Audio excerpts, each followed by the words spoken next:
Hi everyone, Daljeet Peterson here, Astrolab 21. Welcome back to our ongoing series on human design. This is an introduction to human design, kind of a 101 series, similar to what I did with the blueprint of the soul with astrology. I'm kind of doing that with human design and just sort of walking you through my process. I consider myself somewhat of a novice when it comes to human design. I've only been studying it now fairly intensely, but over the last 15 months or so. And this is kind of my roadmap. This is what I've discovered along the way. And so if you're someone like myself coming from astrology and has been introduced to human design, this may be helpful for you in terms of understanding this system, because it is, as I said, it's complex. It's got a lot of pieces to it. And it's a highly compressed system. There's a lot packed into it. So hopefully I'll save you some time by sharing my process so that you can get on board and get to using it in a functional, practical way in your life as soon as possible, because now is the time. I feel like it's a system whose time has clearly come, and I think it's having a bit of a breakout in the culture, and for good reason. I think it's very useful and needed at this time. So without further ado, we're going to jump in and we're going to look at the Rave Mandala of Daljeet Peterson. And again, I think the best way to demonstrate how this thing works is by example. Let's take an example chart and walk you through how my chart is constructed. And we're going to build it sort of piece by piece here. Before we get to the chart, though, let's talk about, this is really where the rubber meets the road, because what turns this thing on, what activates the body graph, are the planets, the planetary positions at birth. And here's where, again, we're going to be pulling astrology into the system. And so just like we do in astrology, where we position the planets at birth in our horoscope, we do the same thing, but it's instead of planets in houses, we're going to put planets in gates, okay? And this is something coming from astrology that is, I found challenging, so you may too. The one thing that we lose are houses. The houses are gone, but we get gates and we get channels. So there's a fairly good exchange there, and I think worth, you got to kind of let go of some of your astrological predilections, if you will, as you embrace human design as an astrologer or as an astrology enthusiast. So no houses in this system, and no rising sign, which I was really disappointed. I was like, what? No, like I so identify. I feel like the rising sign is a very important significator in astrology. I think it's, it's the entry point into the life. Okay, but you got to let it go. And trust me, after a year, I'm over it. But I get it if you're coming for the first time. It may be something you bump on, but ride it over. We'll smooth it out. And as a consolation prize, we get the Earth, which is a calculation that is available in astrology. I think some esoteric systems use it, but not a lot. It's not very common to use the position of the Earth as an actual calculation.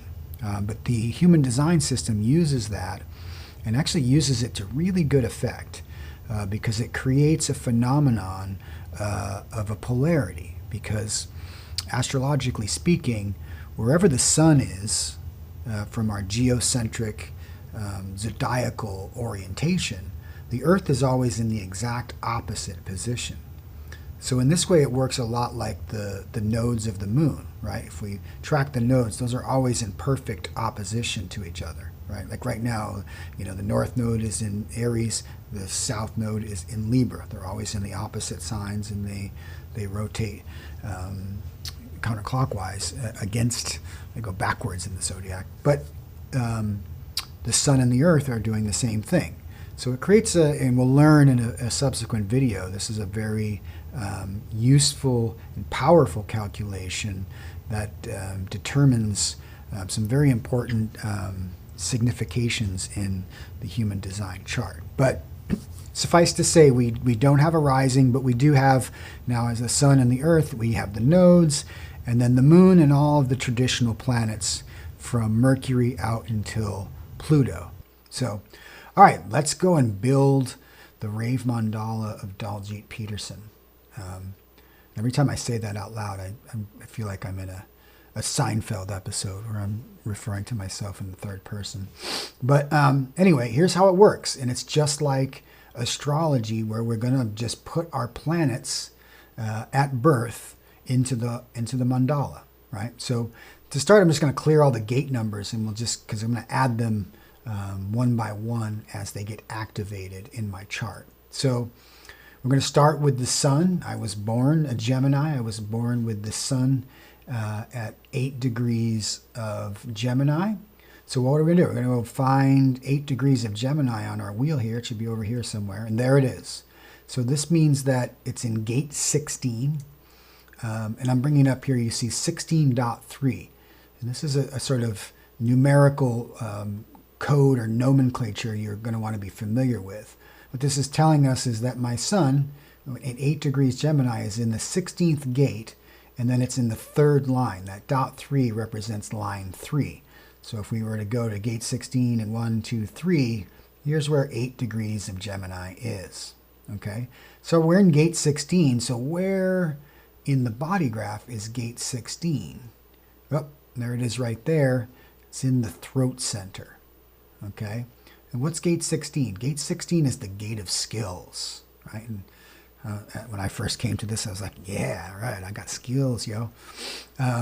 It's the gate of enthusiasm, or the hexagram is called enthusiasm in the original I Ching.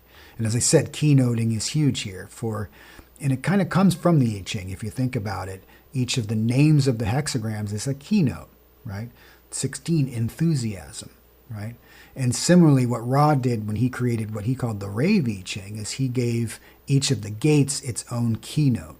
So they're similar but not the same, and there's a lot of resonance between the original I Ching from ancient China and this modern I Ching from Ra. So the keynote here for 16 is the gate of skills. So what happens? Now we've got an activated gate.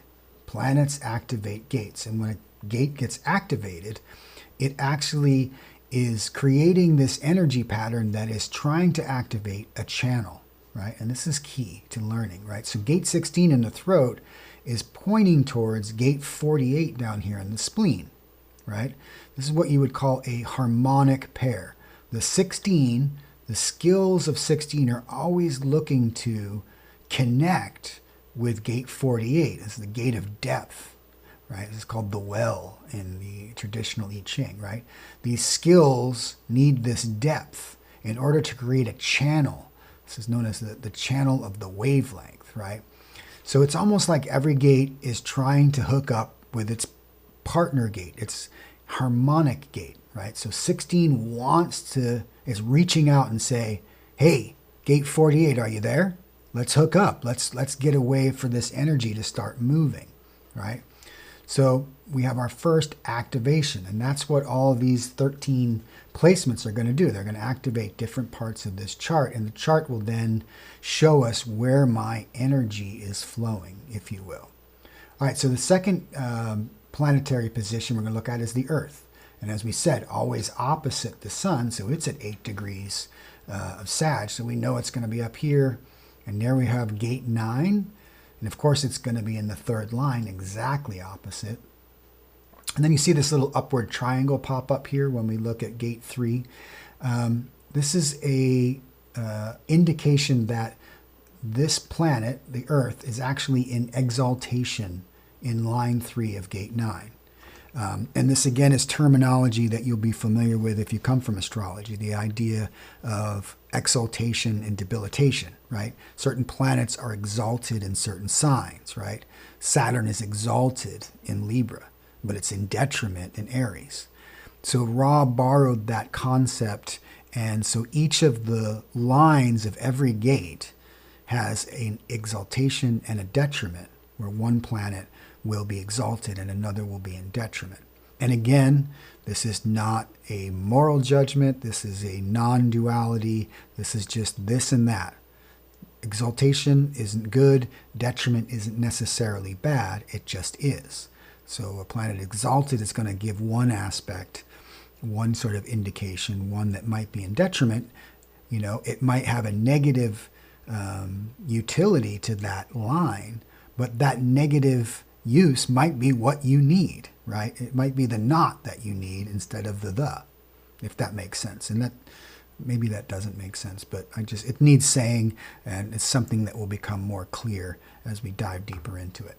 But suffice to say, we've got this gate 9. So where is that in the body graph? Okay, it's down here in the sacral center, pointing downward to gate 52 in the root. And we see here that gate 9 is the gate of focus. All right, so we're going to activate this channel, and it's a shorter distance here between the sacral and the root, so it's a smaller activation, but essentially same phenomenon. Gate 9 is putting a call out there to gate 52 and saying, hey, 52, are you there? 52, come in. Let's get together. Let's make a love connection. Let's make a channel. Let's get this channel activated, right? So that energy can flow between these two centers. So that's how this works, essentially. And we're just going to keep adding planets, all the planets in my birth chart. Next, we'll look at the nodes. Here we have my north node. I was born with the north node at 7 degrees of Pisces.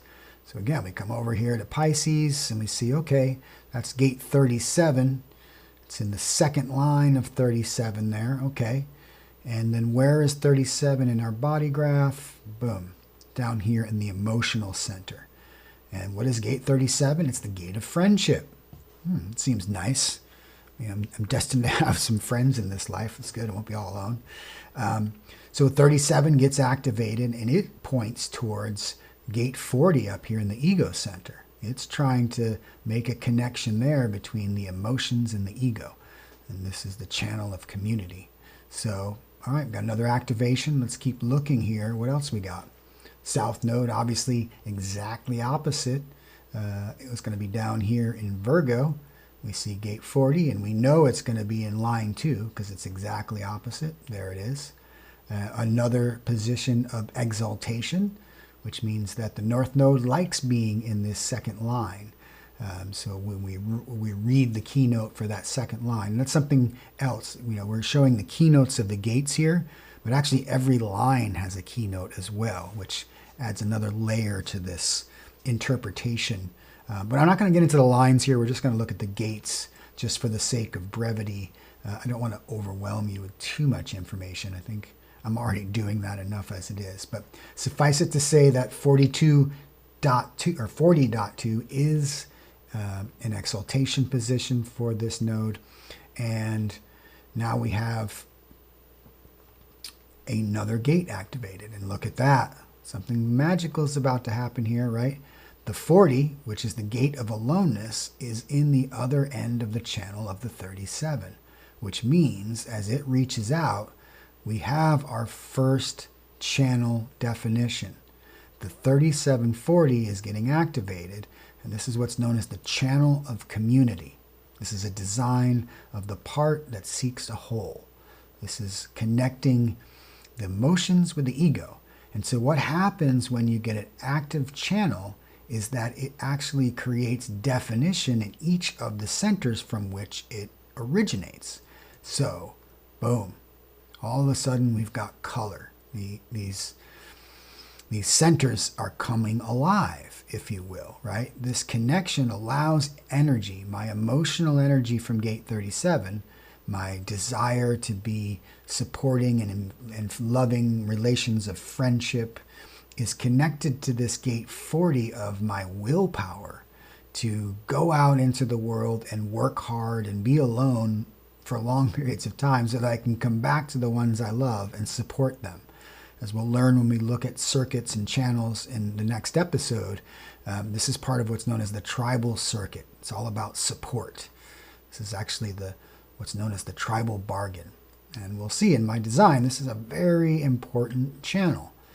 for a couple reasons, which will become much clearer once we get through this whole chart.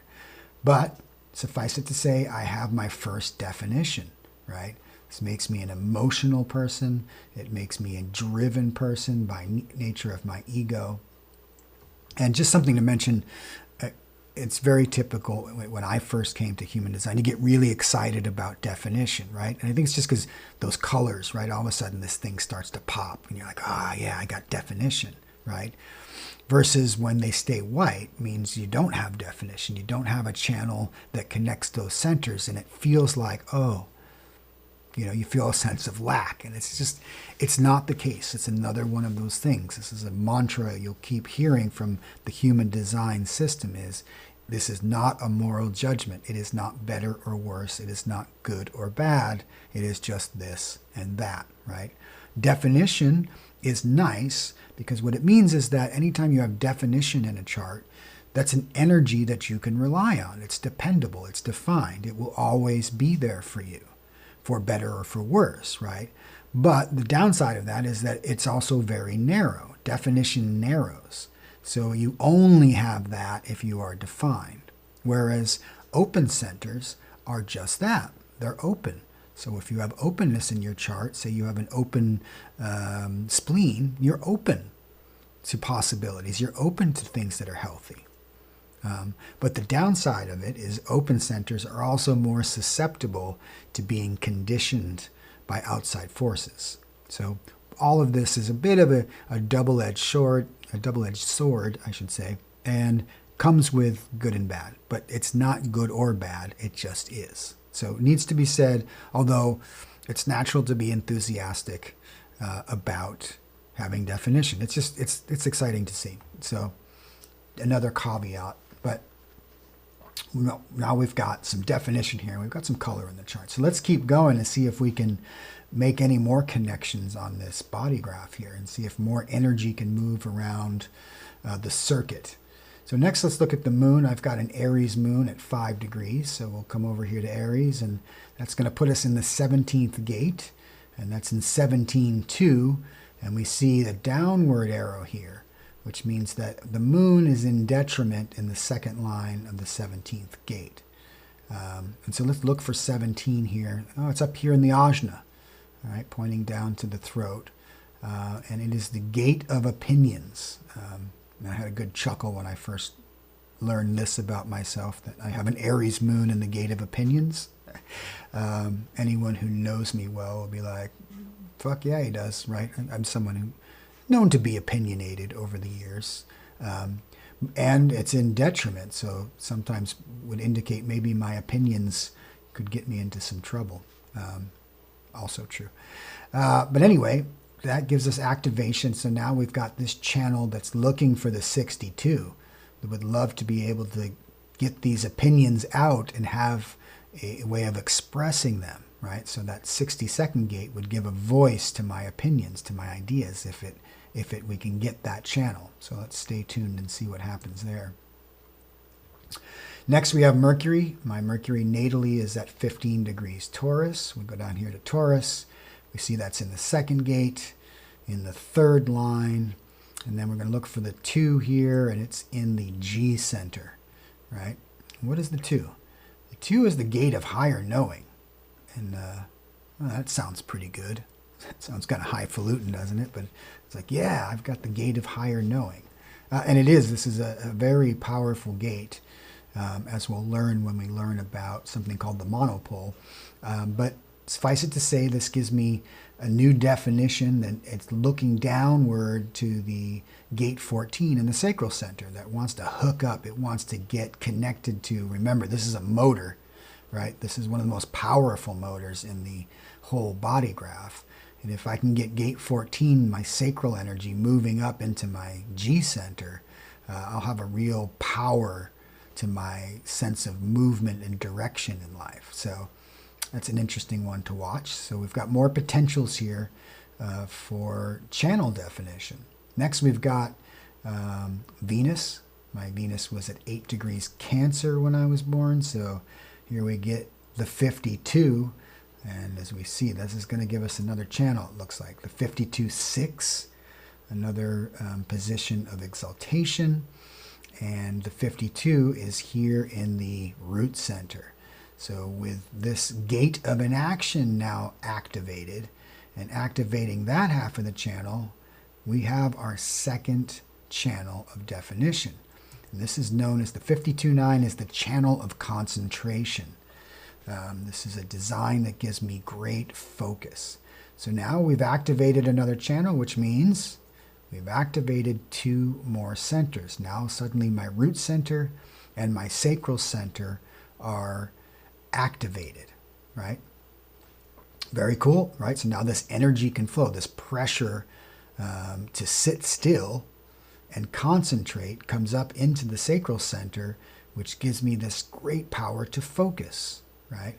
And this is one of the format energies, as we'll learn when we look at the circuits in the next episode. But suffice to say, this is a really, I would say, one of the defining channels in my chart, along with this 3740. And I go back and forth on, we're going to see what channels I have, but which is more powerful.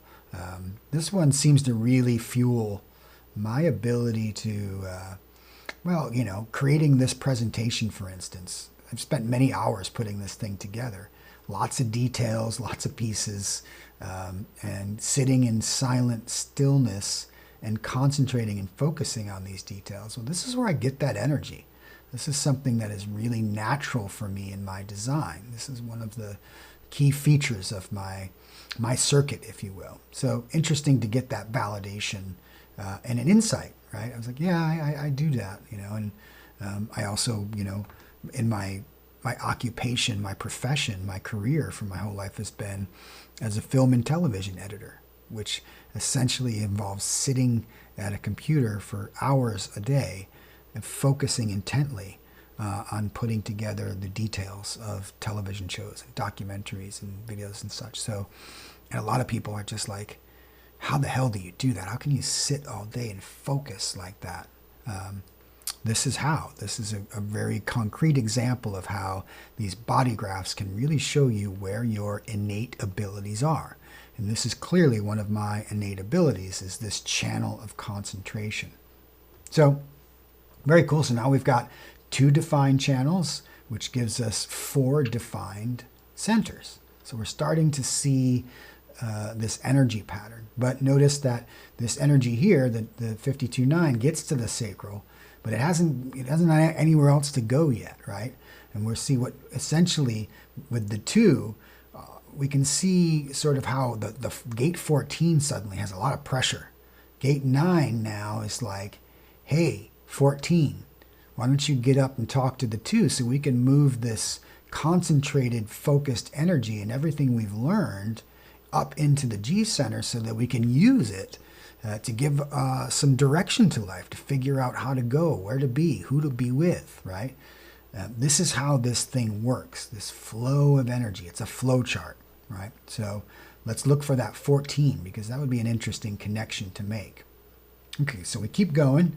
And next, of course, is Mars. I was born with Mars at 27 degrees Gemini, which is going to be down here in the 12th gate. We learned that's at 12.6, so at the end of this 12th gate. And then we're going to look for 12 up in the body graph here, and we see it's another one of these throat gates that points down to the 22 in the solar plexus. So what's gate 12? Gate 12 is the gate of caution, right? Which I thought was interesting as I first approached this. It's like, oh, I've got my Mars, the gate of, you know, action, in the gate of caution, the planet of action in the gate of caution. That sounds problematic. And again, it's insight that we can get deeper into, but it's interesting when you consider the planetary activation and its archetype, right? This immature energy having to activate a gate of caution. Wonder how that's going to play out. Stay tuned, I can tell you. Yeah, it plays out for sure. So now we've got an activation here. Channel is half activated, looking down to the 22. So 12 Mars is saying, is there anyone home down here in 22 so that we can get another voice activation? Okay, let's see what happens. Jupiter. Natally, I have Jupiter at 26 degrees Libra. First Libra placement should be up here somewhere. And there it is, gate 50. It's in the 50 in the first line. And we look for gate 50. We find it over here in the spleen center, pointing down to the 27th gate in the sacral center. And this is the gate of values. This is part of the tribal circuit. This is a gate of custodianship, as it's known. So there's my Jupiter. So we activate that part of the channel, and we're looking to make a connection with the 27. Okay. Next planet is Saturn. Saturn is at 15 degrees of Taurus, and I know it's exactly conjunct my Mercury. So it's also going to be in gate 2.3 in the exact same place as Mercury, which has already activated gate 2. So we're not going to see anything change by virtue of this, right? Because these are exactly conjunct in my birth chart, it means they're both activating the same gate. So we don't get anything additional that we already have, but it means that this second gate in my chart with both Mercury and Saturn activating it means that, boy, if we could really hook that up, not only would we have an ability to communicate direction through Mercury, but we would have quite a bit of discipline in terms of our direction in life if we could get Saturn activated there too. So we're going to keep going here, and then our next activation, which is my good friend Uranus. I love Uranus. It's just such a fun planet. Mine is in Libra at 4 degrees, so we're probably over here. It is 18.1 to be precise. And where's 18? 18 over here in the spleen, pointing down to 58 in the root. And this is the gate of correction. And it's funny, I will tell you that the keynote for this in the original I Ching is work on what has been spoiled. And boy, did that spoil my party when I was like, where's my Uranus? I love this guy. He's going to go have some fun.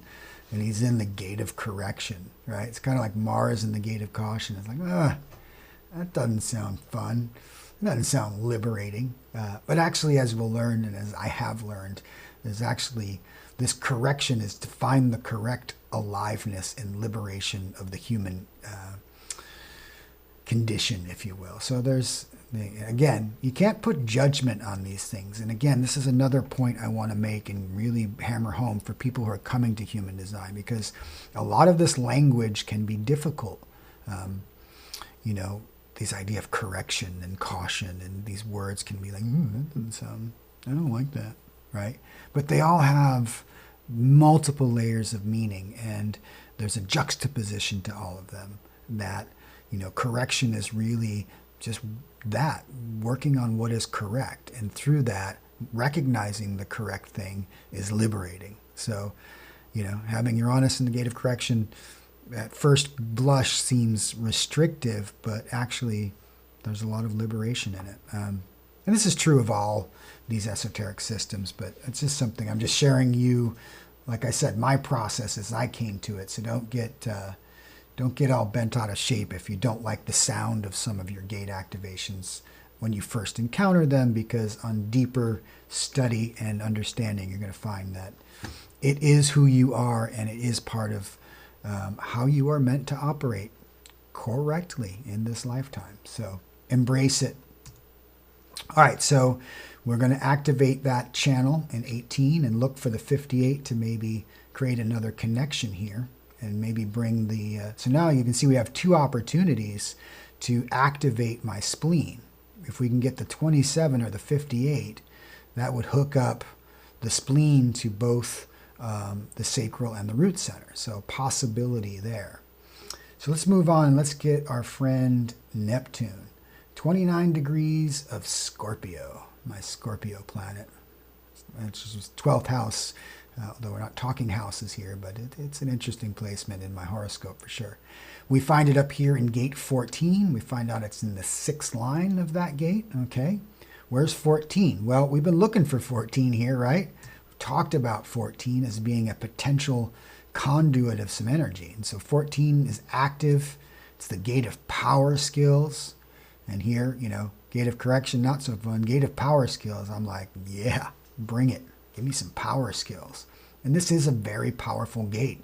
It's what's known as the gas pedal for the direction of the self. So with 14 active, we've got another channel, ladies and gentlemen, the 14-2, which is known as the channel of the beat.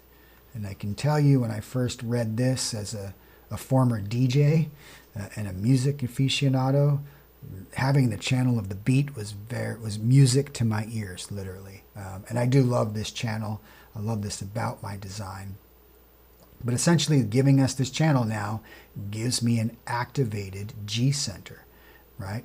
And now we can really see something happening. For the first time, we have two channels that are connected, right, via this sacral center. So now suddenly this root energy, remember that energy of concentration, the channel of concentration, now can move through the sacral center and get this channel of the beat and sort of connect, right? Now we're starting to see a flow. But again, it's heretofore, it just kind of stops in the G center. What it really wants to do now, what the 2 wants to do is say, hey, 1, wake up and get us connected to the 8. Because then we would have a voice. And not only any voice, we would have a generated voice coming from a motor. Remember, the sacral is a motor. And so that motor to a voice would give us the power to manifest. And everything's about manifestation, whether it's just manifesting verbally, manifesting materially. This is the way our energy is designed to flow.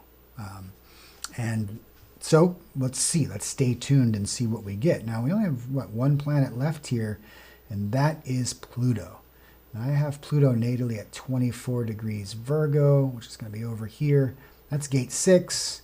It's in the 3rd line of 6. Where's gate 6? That's over here in the emotional and the solar plexus, pointing down to the 59 in the sacral. And 6 is called the gate of friction, which sounds, well, it sounds appropriate for Pluto, doesn't it? Pluto is not afraid of getting into some friction. And as we'll see, this is actually the part of the channel of mating, and it's involved with sexuality. So again, very appropriate for Pluto. And it would love to hook up with the 59. And that language is as appropriate as it is for any channel. Like, this is the channel of the hookup. This is literally the channel of mating. 59 is the channel of sexuality. So Pluto's looking to hook up with 59. So it sends out that signal and says, hey, 59, you want to do the dirty? So there we have it. So then, all right, there's the 13 planetary positions, and here's the activation. So what do we have? We've got 4 centers. We've got 3 channels, and essentially, but they're not all connected, right? We have nothing to the throat, so we have no ability to manifest, right? We have 2 separate sort of flows, right? We have these 2 centers are connected by the channel 3740, so we have this emotion and ego connection, and we have the root and the sacral and the G center connected, but those 2 aren't talking to each other. So as it stands, what I would describe this is kind of like a split personality, right? There's part of me that is emotional and ego driven. There's a part of me that is focused and powerful and direction driven, but those 2 energies have no way of expressing themselves or communicating to the other. And this is something we'll get into. This is an example of what's called the split definition, right? It means those 2 energies aren't connected, and what would connect them becomes a very powerful conditioning force in the life of a person with a chart like this. But there's more to this picture, as we're going to see. So this is my birth chart. This is what I'm calling my personality. Now, is that it? Is that all there is? No. Because here's the kicker. And here's where human design takes it to the next level in terms of these systems. because we don't just get our birth chart as we do in astrology. Those planetary positions and activations at the moment we were born is only half of the equation. Because in human design, we get a second set of planetary positions. And again, this gets into the bigger concept of some of the rave cosmology of this system. And I'm not going to dive too deep into it, but I'm going to give you just enough to understand how this thing works. And it's essentially this. The moment you're born is your personality. It is the imprint of your soul, similar to astrology. But in human design, there is a second calculation. Essentially 88 degrees of the sun before you were born, exactly 88 degrees, was the point that your soul came into your body, and was the point in your gestation as a fetus when your body was completely formed. It doesn't mean it was done, but all the parts were there. And this is something that is validated by biology, essentially, is that by the end of the second trimester, all of the pieces of what is the bioform are really created. And the last stage is the development of our neocortex, right? It's the piece that takes the longest to build, and it's what gets built towards the end of the second trimester. So essentially, at that point, it's approximately 6 months into a 9-month, if it's a standard term, pregnancy, the body is built, and the rest of it is just going to allow it to grow, right? And that's the point where the soul comes into the body, because it sits in the neocortex, in the crown chakra, and it spends the last trimester, that's 3 months, for the soul to start to get comfortable with this body that it is going to essentially be a passenger in, this vehicle, this meat suit that this spirit, this personality, this soul is going to occupy for this lifetime. I know, it's a lot, right? It's a, and I was, if you're like me, I was kind of mind blown by that. And it's like, I'd never heard anyone articulate that in quite that way. It's fascinating. Again, it's what Ra would call cosmic fairy tales. This is cosmology. But it's based on a lot of interesting biological, evolutionary, scientific information. So I'm just giving you the information as it's presented. You can do with it what you want, but this is how these cosmological understandings influence how this mechanically works. So to understand where this comes from, you need to know a little bit about that. So we can go back to the chart now, and now we're going to get a second set of calculations. Essentially, this is the personality, and we are going to get all of these positions 88 degrees before the birth and call those the design. So essentially, this is the spirit or the mind, and this is the body, right? Body, mind, design, personality.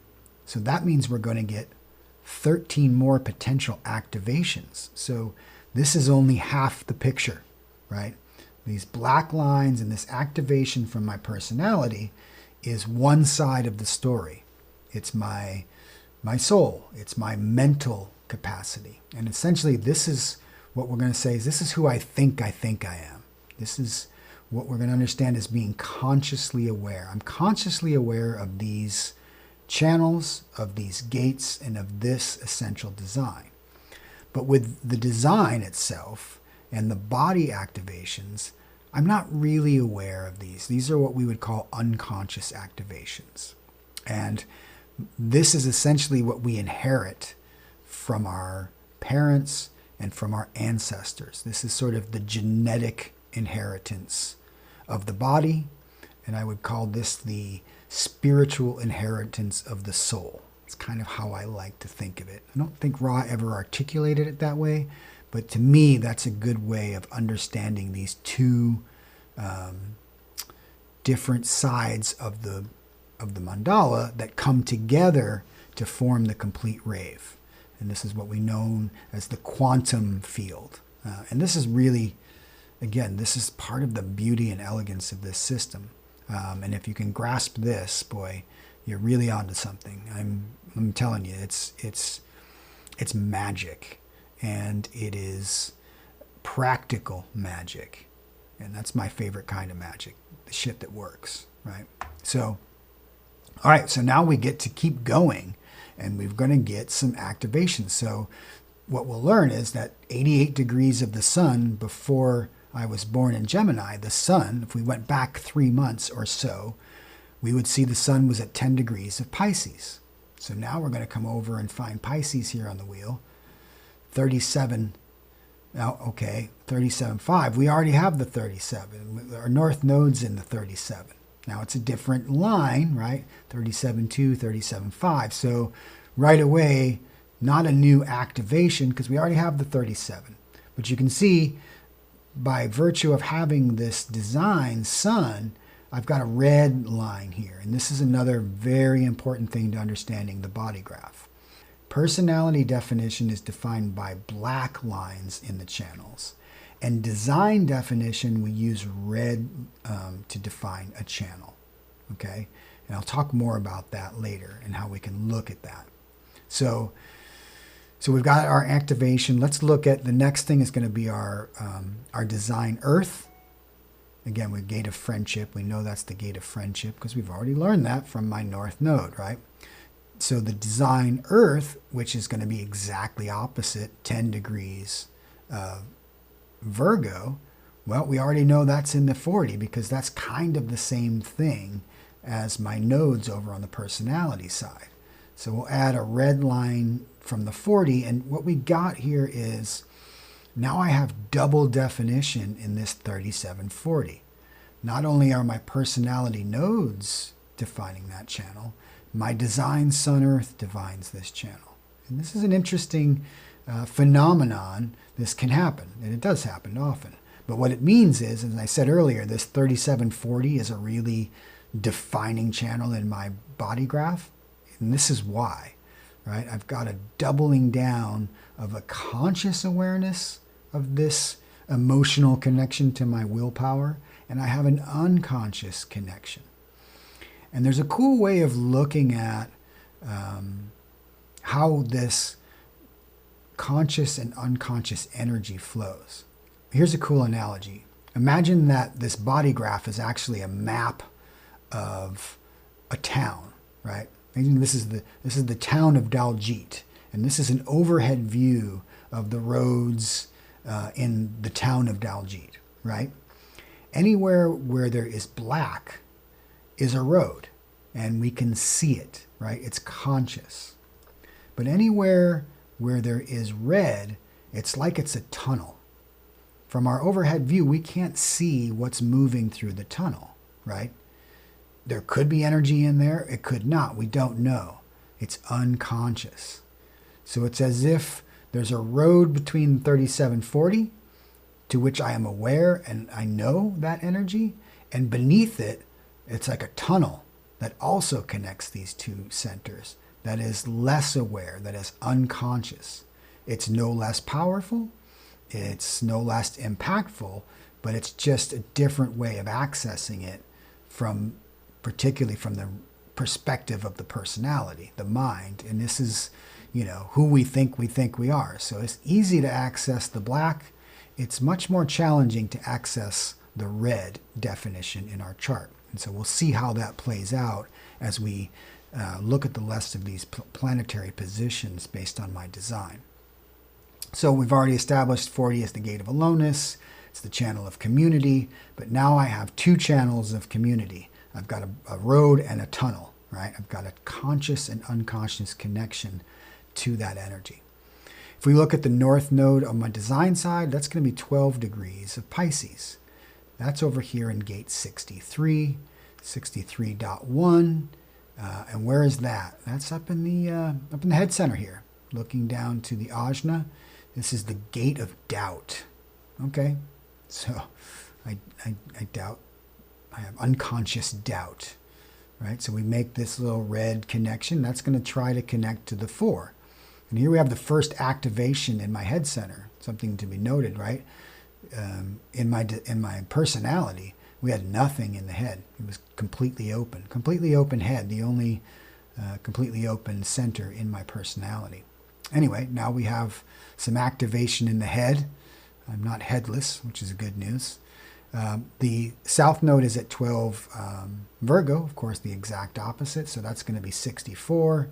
It's in the 64-1, and we'll find the 64 also in the head. So now we've got 2 activations. This is the gate of confusion, and here we get another red line. So trying to dig a couple tunnels, if you will, from my head center down to my ajna. Some unconscious connection between this pressure to understand, to know in my design. Okay, we've got a design sun. That'll be 11 degrees Sagittarius. So that's going to be up here in gate 5, the 5.1. And where's the 5? 5's down here in the sacral center. This is the gate of fixed patterns. So it's going to send out its bat signal. It's going to try to dig a tunnel to the 15. Try to create a connection there. Now we have Mercury. Mercury at 22 degrees of Aquarius. That's going to be up here at gate 49. We're in the 49 fourth line. And where's 49? 49. Where are you? 49. Oh, here you are. Over here in the solar plexus. This is the gate of principles. Another one of these tribal gates. And so here we get another tunnel halfway to 19, trying to connect the root center to the emotional center. And again, this would be interesting, right? Because this would connect those 2 energies that we saw were separated. That split is trying to connect. So let's see what develops there. The 19 would do that very nicely, wouldn't it? All right. We've got our design Venus at 18 degrees of Pisces. So gate 22. It's in the 22-2. And that is going to be up, down here in the emotional center, ladies and gentlemen. The gate of openness connected to the gate of caution up here. We have another channel, right? This is the channel of openness, right? This is the design of a social being. So this is interesting. Here's our first example of a channel that is defined half by a conscious expression, half unconscious, the personality and the design. And by virtue of that channel, it still activates the throat, right? Doesn't matter if they're both conscious or unconscious or a mix of either. Any activation automatically creates a channel and automatically activates the center on either side of that channel. This is very important. But of course, this is unique, right? It's as if the 12 is on the road and then it goes underground, right? You go into a tunnel to get into the emotional center. Very cool metaphor, right? Very cool way of thinking about unconscious and conscious. I really like this visual and sort of evocative metaphor of roads and tunnels, right? Because if you think about that voice is very conscious, but it's underground where the source of it is, right? This is the source energy. And remember we talked about the emotional center. It's a motor and an awareness. So I have this unconscious emotional awareness activated by my Venus, my values, my love, my aesthetics, my beauty, right? It's very open and it's emotionally open, but I'm not really aware of that capacity.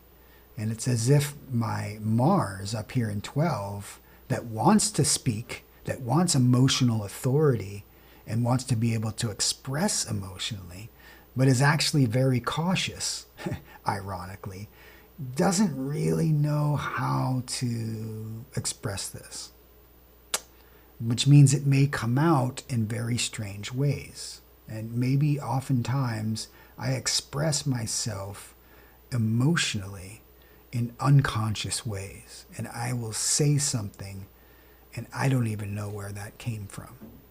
And I can tell you that has been my experience in my life. And so seeing this for the first time and really grasping what that meant in my chart was like, wow, wow, right? And I will tell you that this past year, as I've come to understand my chart and study it and live through it, if you will, live the design, this awareness of my emotionality and its effect on others most profoundly has been incredibly eye-opening. So just a little anecdote about how powerful using this system can really be in your life. I'm going to just give an endorsement right there. And this is a big one, right? This 1222, because now this is my first throat activation. This gives me a voice, and this gives me the power to manifest, right? Because, right, this is an emotional center, which is an awareness and a motor. If we get a motor connected to the throat, this is a power of manifestation.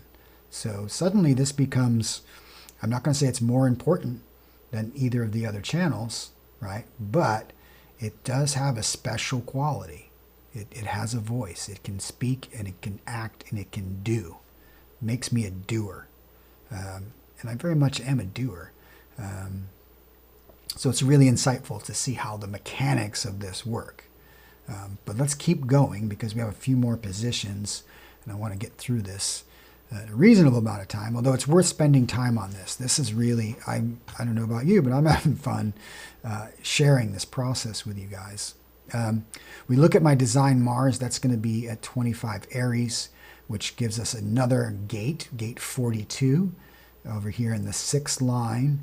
And if we look for that 42nd gate, we see that is also in the sacral center, right? And this is the gate of growth, a very powerful gate. So we're going to put a little tunnel out to 53 and see if we can't get another unconscious, maybe, connection to the root center. And we can see we're getting quite a bit of activations here in the sacral. Next, we have my design Jupiter. That's at 5 degrees Scorpio, which gave me another Scorpio planet, which I thought was interesting. I didn't, all of these become new to you if you're in astrology, right? It's like you get a whole second horoscope, which that alone is worth the price of admission for taking human design for a spin. So here we are, 28.5, that 5th line in that gate is where my Jupiter sits, the design Jupiter.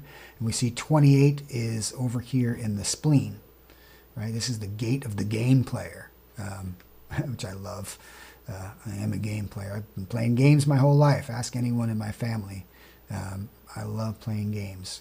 Of course, this has a much bigger meaning than just, breaking out the Monopoly board. But it also means I do like Monopoly, or any other game for that instance. I'll play any game with you. So here we have a tunnel, another tunnel being dug here to the 38th, and this is the gate of the fighter, which is this is a channel of struggle. So when I learned that, I was like, maybe I don't want to dig that tunnel. Anyway, you don't have a choice. No choice in this. This is your design. This is the life you were born to lead. So use it or lose it. Now we're going to put up our design Saturn here. That's also going to be in Taurus, but that's in the 27th gate. So here we have another activation. It's in the 4th line. It's exalted, which is nice. Good to have Saturn exalted. Can't hurt, right? And we're going to look for 27. Well, that's another sacral gate here. This is the gate of caring. And we'll see when we open that tunnel, that connects to the 50 that we already have in our Jupiter. So now we have unconscious Saturn and conscious Jupiter activating the channel of preservation. Okay, sounds honorable, right? And here, because of that, we get an activated spleen. The splenic center now is active and connected to the sacral. So what does this do? Well, it just gives us a new outlet of energy, right? That original energy going from the root to the sacral up to the G center. Now we have some splenic awareness coming in here, some very attuned instinct and intuition coming into play, and it has a place to go. At this point, it's probably going to say, well, everything's pointing to the 14 in a lot of ways in this part of my circuitry. Still looking for another voice, or looking to get over through the emotional center where it can get to a voice that already exists. And again, this is the way you have to start to see how this energy is trying to flow. Keep in mind, always trying to get to the throat, what's going on with this flow chart, right? To me, it's very much like if you come from astrology, when you look at a horoscope, we tend to look at the aspects, right? That shows us the dynamic flow of energy between the planets, right? Here we have just a different kind of graphical representation, and I think that something is richer in a lot of ways. It takes aspects to a whole nother level, if I can make that analogy. And so this flow is starting to take shape here. And we've only got 3 more positions to go. So let's finish these out and let's just see what shakes out here. We're going to look at my design, Uranus. It's going to be in Libra. We'll start to see with the outer planets. They don't move very much, so that didn't change gates. It changed lines, right? It was in the first line in my personality. It's in the 5th line of my design. So no new activation with our design Uranus because we already have 18 activated. So let's keep moving. Gate of correction, that we know that. But we see something interesting because it was in the 5th line and not the 1st. The 5th line is actually a detriment for Uranus. So that gives us a little interesting added interpretation here to how my Uranus is occupying that gate 18. But of course, we're going to add a tunnel, right? We've got the road, but now we've got a tunnel, potential tunnel, down to 58. Okay, next we have my design Neptune, 0 degrees Sag, right at the beginning of Sag, and that brings up gate 34. That's in the 1st line of 34, and we'll find 34 down here in the sacral center. And this is the gate of power. That sounds, it's appealing. I like the idea of having power. So here we throw this this channel or this tunnel out to what you can tell is also if you've very unique grouping of channels here. That 34 can actually connect to the 57, the 10, or the 20, right? And this is a unique aspect of the BodyGraph, which we'll explore next episode, but just a little preview. Most of these are on either end of a gate, right? This is a special channel known as the integration channel, very unique. So these 4 gates have a very special relationship. The 34 now, we only have 1 planet left, but if my Pluto were in 57 or 10 or 20, it would make part of this channel active. So my Pluto is in 26 degrees of Virgo, which is in gate 6, but we already know that because our personality, Pluto, is in gate 6, so the gate of friction we already talked about, so no new activation there. But now we have a complete body graph. This is the Rave Mandala of Daljeet Peterson, right? These are 26 activations, 13 personalities, 13 designs, and here is my body graph. So now we can say, what's going on with Daljeet, right? Well, we didn't get any more definition. The design added to the equation gave us the addition of the spleen, and it gave us activation in the throat by virtue of that 2212 and that's 2750, right? So now I have what is known as a split definition, right? It's still a split, just like in the personality, because while we added a throat definition to this ego emotional connection through the 4037, so that energy can flow and actually get to the throat. This is a manifesting potential, but it's not connected to the rest of the story. This root pressure that comes into the sacral up to the G center and is connected to the spleen, none of this energy is directly connected to any of this energy. So I can show you that graphically, right? If we take this away, this is one set of the split. All of this stuff is talking to each other through the various roads and tunnels. Some of it's conscious, some of it's unconscious, but it all flows. There's an energy flow. But then this side, this is all connected, right? But it's not connected to the rest of the picture. So this is a classic split definition. I'm a split definition being. And what does that mean? What that means is I am always going to be looking for any gate that would possibly connect these two splits. And you can tell right away, what are the two? There's two gates in my design that are incredibly attractive to me.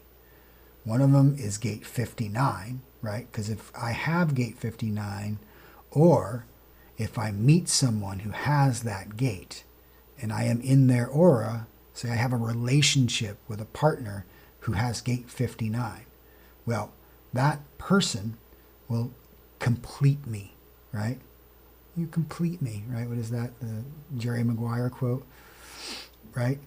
But it would essentially allow me to connect through that person electromagnetically. It would give me a sense of a completion of myself, right? So gate 59, the other one would be gate 48, right? Because consider if I could get my 16 connected to the 48, that would connect my spleen up into the voice, and then all of that could flow through and back down into the ego, and it would be one continuous flow of circuitry. But I don't have that. So it's a very interesting topic in rave circuitry, right? The idea of a split definition and the idea of being able to connect these things. And this is something that we'll explore in future episodes, is that there's two ways where you can activate gates in your design that you don't have by birth, that aren't defined in you at birth, whether by personality or design. One is being with another person who has those gates, right? If you're in an aura with someone and they have a gate that you don't have and it connects one of your channels, boom. There is a magnetism, and it's called an electromagnetic channel, as a matter of fact, that you are going to be attracted to that person. And now you'll know why and what they're bringing and what they don't. And then you're going to be like, oh, I now suddenly have, a throat, an extra activation. I have a voice. I have power. I have manifesting capacities, and you have it. And then that relationship ends. You break up and you're no longer together. Guess what? You just lost all of that power and that connection. And you're back to being a split definition person who always feels like they're incomplete. And this is a really interesting thing about my design and many who have this split. I mean, there's a lot of charts will end up with this kind of configuration. And it's this sense that you're incomplete. There's half of you that you know, and there's another half that you just don't even own. And it's interesting, typically when you have a split like mine, when one of those splits has a voice, that's going to be the one you're going to identify with, right? Because it gives you the power to manifest. This makes me something that we would call an emotional manifesting generator. And again, this is lingo that we will break down in subsequent episodes, but essentially my emotional capacity in gate 22 coming to this throat gives me the power to manifest whatever it is. It's emotional manifesting, right? It's a certain quality to that manifestation, but that's powerful, despite as powerful as having the root and the sacral center and the G center. And there's 4 centers in this part of the circuit and 3 in this part, but this one will dominate. And one of the lessons of understanding this is I have to learn as a split to integrate these and to be aware of that split and not let one dominate the other and allow myself access to this information. But here I have all definition below the throat, so I have 2 undefined centers, right? I have the head and the ajna are undefined. So what does that mean, right? Does that mean I have no brain, that I'm not smart? No, that just means that part of me is open. Ideally, I have a very open mind, and I am open to concepts of other people, right? But it does mean that that is where I am susceptible to being conditioned to be not myself, right? Where I could essentially have all of this definition and really know who I am and have power and have a voice and have a sense of direction and intuition and ego and willpower and drive. But I may be very susceptible to really being someone who is very certain. I know things. I know this. I am certain about this. And to being someone who asks questions that aren't mine to ask, who's constantly obsessed with other people's questions. And to be conditioned as a very mental being. And I can tell you that is the case. I think I've been very conditioned to be a mental person. And I've often had opinions, and I've often wanted to be very certain about things, and I often absorb information so I have that sense of security that I know. So this made me very aware of a blind spot in my personality, and has also given me great relief to know I don't have to know it all, and to really get a distinction of, if I start to pursue a question, I'm like, is that really important? Is that something I should even be thinking about? And I can eliminate that. I'm like, no, that's not important. That's not, and focus on and be open to the things that are important, right? So this is the power and the magic of this human design system. And I hope I've demonstrated that by sharing this process with you. And there's a lot more insights we can unpack, and we will, hopefully, as this series progresses. But I hope you'll see, just from this surface exploration of the body graph and how these planets activate these channels, how these channels create this flow chart of energy, we can really start to understand ourselves, who we are, what we can depend on, right? This energy that we have access to, how it flows, who we aren't, and not get caught up in trying to be what we're not, and to live correctly as our true selves. And that's the great promise of human design. And that's what I want to share with you as we continue this series. So a lot more to come. In the next episode, we're going to really look at all of these channels and these circuits and break them all down so you can really understand another layer of appreciation, right? This is, like I said, tip of the iceberg. We're scratching the surface here. And there's a lot more even on the surface of this information that is so rich. It's so fertile and thought-provoking and life-enhancing. I really can't say enough about it in terms of the function and utility of this.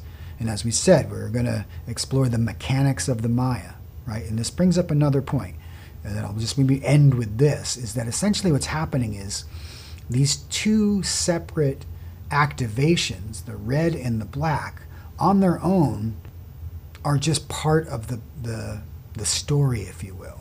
But there's something very powerful when they're both combined in this body graph. And this is what we're going to call the quantum experience. They create a quantum energy that, again, the whole is greater than the sum of the parts. If we looked at just the personality or just the design, we have a very different being. But when they are held together in this quantum magic that is the Rave Mandala, something very magical and mystical happens. Our lives, right?